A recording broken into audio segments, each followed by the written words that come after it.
কলেজের দ্বিতীয় বর্ষের ছাত্রের মৃত্যু শ্বশুরবাড়িতে, খুনের অভিযোগ বাবার বাড়ির লোকেদের। জিয়াগঞ্জ শ্রীপদ সিং কলেজের দ্বিতীয় বর্ষের ছাত্রের রহস্য মৃত্যু শ্বশুরবাড়িতে, খুনের অভিযোগ তুলে জিয়াগঞ্জ থানায় বাবার বাড়ির লোকেদের বিক্ষোভ। প্রায় 4 বছর আগে জিয়াগঞ্জ থানার মুকুন্দবাগ গ্রাম পঞ্চায়েতের আমিনাবাজার এলাকায় বিয়ে হয় সাগরদিঘি থানার দস্তুরহাট গ্রামের রুকসানা খাতুনের। স্বামী সৌদি আরবে থাকায় বিয়ের কিছুদিন পর বাচ্চা হওয়ার আগে থেকেই বাবার বাড়ি দস্তুরহাটে থাকতো ওই ছাত্রী। প্রায় 1 মাস আগে তার স্বামী বাড়ি ফেরায় ওই গৃহবধূ শ্বশুরবাড়িতে যায়। তবে গত 1 মাস থেকেই শ্বশুরবাড়ির লোকেদের সঙ্গে বিভিন্ন বিষয় নিয়ে ঝামেলা হলো ওই ছাত্রীর। মৃত ছাত্রীর বাবার বাড়ির লোকেদের দাবি, পণের জন্যই প্রায় অত্যাচার করা হতো তাকে। রবিবার দুপুর 1টা নাগাদ বাবার বাড়ির লোকেদের ফোন করে শ্বশুরবাড়ির লোকেরা জানায় তাদের মেয়ে কীটনাশক খেয়ে আত্মহত্যা করেছে। বহরমপুর হাসপাতালে নিয়ে যাওয়া হয়েছে। ঘটনার খবর পেয়ে বাড়ির লোকজন থানাতে বিষয়টি জানালে পুলিশ গিয়ে শ্বশুরবাড়ি থেকে দেহ উদ্ধার করে আজিমগঞ্জ স্বাস্থ্য কেন্দ্রে নিয়ে যায়। সেখানেই চিকিৎসকরা তাকে মৃত বলে ঘোষণা করেন। পরবর্তীতে জিয়াগঞ্জ থানার মর্গে মৃতদেহ রাখা হয়। পরিবারের অভিযোগ, ছাত্রীকে শ্বাসরোধ করে খুন করা হয়েছে এবং আত্মহত্যা বলে চালাতে চাইছে শ্বশুরবাড়ির লোকেরা। মৃতার বাবার বাড়ির লোকেরা এই ঘটনায় শ্বশুরবাড়ির লোকেদের বিরুদ্ধে জিয়াগঞ্জ থানায় অভিযোগ দায়ের করেছে। পুলিশ অভিযুক্ত স্বামী মিশকাতুল ইসলামকে আটক করেছে।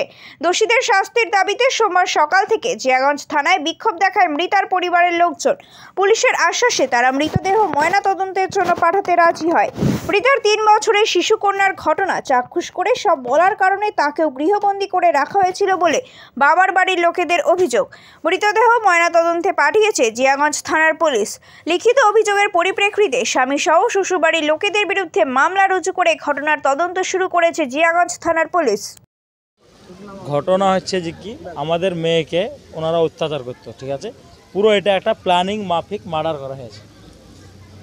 মার্ডার করার পরে জিনিসটাকে চাপা দেওয়ার জন্য লাশটাকে ওরা মৃতকে লালবাগ নিয়ে গেছে। লালবাগ নিয়ে যাওয়ার পরে ওরা বলছে বিষ খেয়েছে বলে লালবাগে নিয়ে যা করা। ওখান থেকে ছবি আমাদের কোনো বাড়ির লোককে না জানিয়ে ওরা কিন্তু প্রশাসনকে ছবি পাঠায়। আমরা লাশ ধুড়ি, লাশ বাড়িতেই কিন্তু ভরা ছিল, কিন্তু আমরাকে বাড়িতেও ওরা যেতে দেয়নি, বাড়িতে আমরা দেখা করতে দেয়নি, প্লাস বাড়িতে আমরাকে ভিড়তে দেয়নি। তারপরে প্রশাসন ডাইরেক্ট লিয়া লাশ থানায় পাঠিয়ে দিয়েছে। পুরো এটা প্ল্যানিং মাফিক মার্ডার করা হয়েছে। আত্মহত্যা কিচ্ছু না, পুরো প্ল্যানিংভাবে মার্ডার করার পরে কি করলে কি হবে পুরো প্ল্যানিং সাজানো ছিল। তার বাচ্চা মেয়ে আছে, তার বাচ্চা মেয়ে পুরো আমাদের সামনে বলেছে ওর মাকে কীভাবে মেরেছে, গলা টিপেছে, বিষ ঢেলেছে। ওর স্বামী মেরেছে।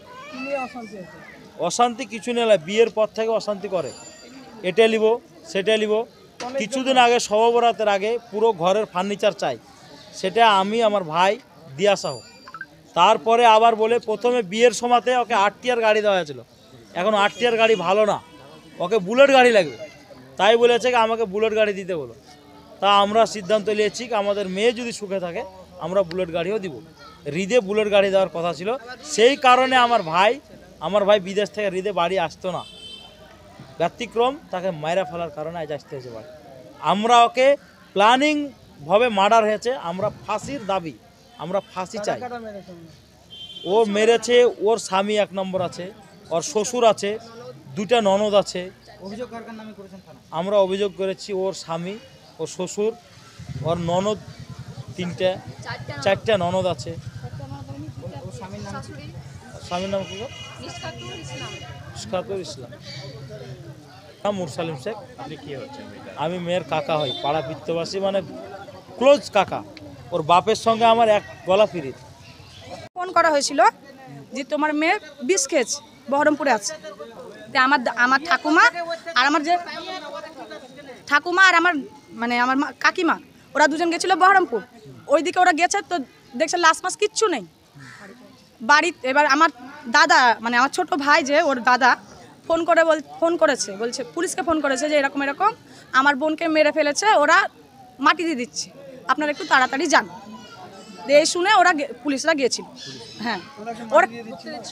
তাই তো আমরা শুনলাম মাটি দিয়ে দিচ্ছিল। বাচ্চাটা সাক্ষী দিয়েছে, বাচ্চাটাকে ঘরের মধ্যে বন্দি করে দিয়েছিল, বাচ্চাটাকে আমরাকে দিচ্ছিল না।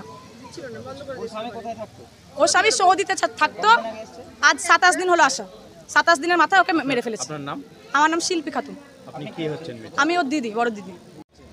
প্রথমে কি হয়েছিল, তার আগের দিন ওনার মা ফোন করেছিল, তো ওনা বললো যে মা এরকম আমার অশান্তি মনে হয় আর মিটবে না।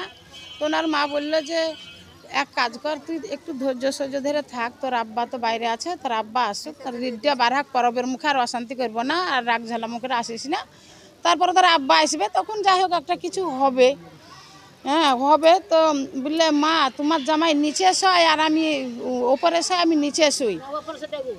মানে স্বামী স্ত্রী হ্যাঁ আলাদা আলাদা, মানে 2 বছর পরে এসে, মানে মেয়ে হয়তো এক জায়গায় থাকে, ও এক জায়গায় থাকে। কি হয়েছিল বলে মনে হচ্ছে যে এমনটা ঘটল, মানে আমি গ্রামও গেছিলাম, এখনো গেছিলাম, দুবার, একবার ছাড়া দুবার।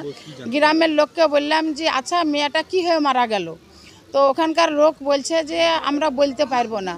তো বলছে যে যাই হোক স্টক হলো যে বাড়ির পাশে, তো একটা মেয়ে হই হাং করবে, কে বলবে যে এই মানুষটার এই হয়েছে, কি এইভাবে মরলো, কি এইভাবে এই হলো, 5টা মানুষ তো জড়ো হবে, বলতে পারবে।